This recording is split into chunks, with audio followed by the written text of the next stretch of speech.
Mike Douglas is Michigan's retirement coach. Most of us spend years focused on saving, but the real challenge is turning that savings into a reliable paycheck. Today, we're going to walk through a simple step-by-step guide on exactly how to do that, how to create a retirement paycheck. Number one, let's start with your income sources. Your retirement paycheck should be built on the most predictable income sources first. Let's talk about Social Security. This is the foundation for most people. It's the check that comes from the government, and you can mostly count on it. No matter what you may hear in the news, it's been dependable for a long time. Number one is Social Security. Next one up is pensions. If you have one, this is another great steady stream of income. A lot of people don't have them anymore, but if you have one, enjoy it. Next up is annuities. You may already have these in place, but they can kick out some guaranteed income the rest of your life. A lot of people will ladder them over their course of their time. So every 5 years, turn on another annuity and you get more income out of it. And then, only then, after these guaranteed sources are taken care of, should we start pulling from investments to fill the remaining gap. It's important to identify what's guaranteed before touching the non-guaranteed returns of the market. Number two, identify your income gap. This is where planning really comes in. First, determine your monthly need. What does it actually cost you to live? And I'm not talking about just, what we call the lights on or the lifestyle. What keeps them from turning off your electricity? That's one number. But also, what is my lifestyle? Going out to eat, spending time with kids and grandkids or family members. What is my lifetime income need? What is that number? Then total up your guaranteed income. So example, if you have $4,000 a month that you need to live off of, and you have $2,500 a month of guaranteed income, your gap is $1,500 a month. The gap is what you need your portfolio to produce. Number three, decide where your withdrawals come from and in what order. Don't just randomly pull from your investments. You need a structure. Understand the tax consequences and the risk consequences of where you pull your money from. So for example, for us, what we do is we build this house, a financial house. We draw it up and we say the foundation is income. If you don't have income, you're not retired.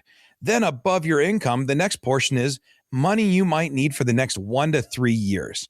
This is a short-term cash or cash alternative bucket. This is where your monthly income comes from. Usually, again, like I said, 1 to 3 years of planned withdrawals. This protects you from having to pull from investments during a bad time. Like what if the market's down? I don't want to pull from my investments the market's down. Well, if my next 3 years are in a safe short-term bucket, that's when I can be secure. Next up in our retirement house is the conservative investments or bonds or bond alternatives. This is your refill layer. Every couple of years, if I'm taking the 1 to 3 year money out, I got to keep putting money in. So if I've got this bucket and it keeps pouring out the bottom, I got to put some money back in the top. That's our next bracket. It's our conservative investments. They refill the bucket. It's more stable than stocks, but still earning something. If you can get, 4 to 6% on this money as a target, that's a good place to start. Typically, you want to use this when markets are flat or down. If the stocks are down, then you want to let the stocks recover back up. So I'm going to pull from my safe money during down markets and my more aggressive money during up markets. That's how we make sure that we're not pulling from the investments at the wrong time and bad timing.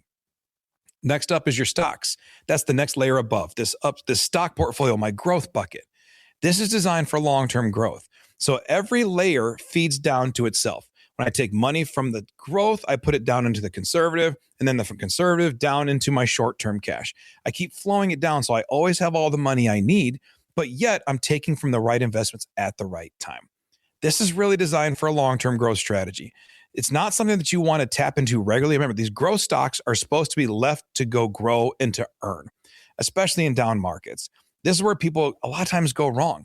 They pull from stocks when they're down because they start getting concerned. The market crashes. They don't want to lose any more money. So then they pull from their stocks. Well, stocks are the one thing that recover really well after a down market. So don't pull from them.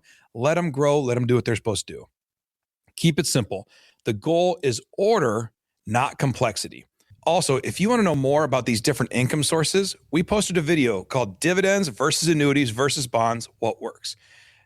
We've linked it here below. Down in the notes, it will give you more info on those options. Number 4, setting a monthly paycheck to create something that actually feels like income. If you can set up a fixed monthly transfer into your checking account, it really does feel like a paycheck, which we've all grown to know and love over the years. The same amount, the same schedule, dependable. You keep refilling your bank account, and then from there, you keep refilling down the line of our financial house that we've built. You can do that quarterly, annually, but really, as long as you have that bi-weekly or monthly paycheck showing up, it feels really good in retirement just to know, hey, it's payday, money's showing up. So set a reoccurring thing. It creates confidence, and it removes the guesswork month to month. Consistency matters oftentimes more than perfection. I don't need to be absolutely right. I just want to be on time, consistent, getting paid. Number 5, adjust annually, not constantly. Don't overreact to markets, but you do want to review. Once a year, let's look at our spending changes, our market performance, the inflation, what we need. Has our need month to month changed? Or is there just, golly, turns out Christmas is expensive every year, and so I need to account that into the plan. Do I need to actually change those things, or is it just a hiccup, something, a bump in the road? Then we make small adjustments, maybe a slight increase if things are on track, or a slight pullback if things are not. It's a way to make sure that we're still living our life on schedule, but big changes usually cause more harm than good.